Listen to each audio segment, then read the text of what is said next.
An anti-government protest march in the Albanian capital, Tirana, has seen opposition lawmakers hand over their resignation letters to Parliament.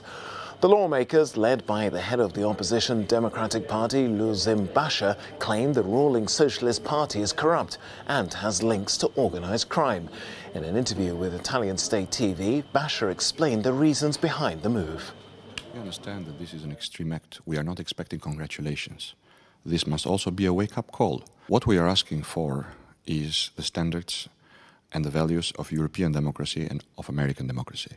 In Europe and in other democratic countries, when a prime minister and his government are caught in the act of stealing the elections in cooperation with organized crime by the judiciary, and this is publicly broadcasted by international media, the government goes.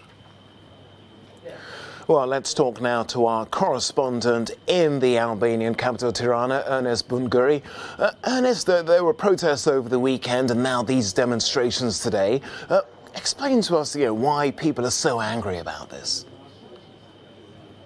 Now, as you heard also from the interview with the leader of the opposition parties have been organizing within this week two big protests. The first one a little bit more violent, the peaceful one of today, because they say that the Albanian government is linked to crime. It's a government for the crime and with the crime, to quote the leaders of the opposition. And what they want and what they request is for the Prime Minister of Albania to withdraw, for a transitional government to be created, and also for preliminary elections to be organized, and for this transitional government to control the elections, because there is a misbelief between the political parties, as we see. Now, these parties which are in the opposition, they have hundreds of thousands of voters. They could mobilize, as they have done these days, thousands of people that are here protesting.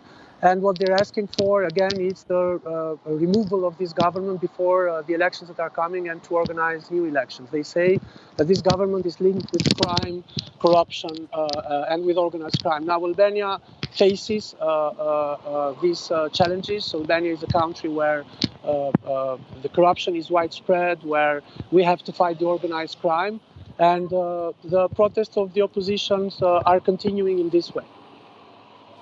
And what's been the government's response so far? The government response for the moment is that they have a clear majority and that it is for the people to decide during the elections who runs the country. The government pretends that these moves and these protests from the opposition, they're asking to get power elections in the table, so not through the democratic processes. So they haven't moved and they haven't shown any sign as to another reply to these protests. Ernest Bunguri there with the very latest from Albania. Thank you.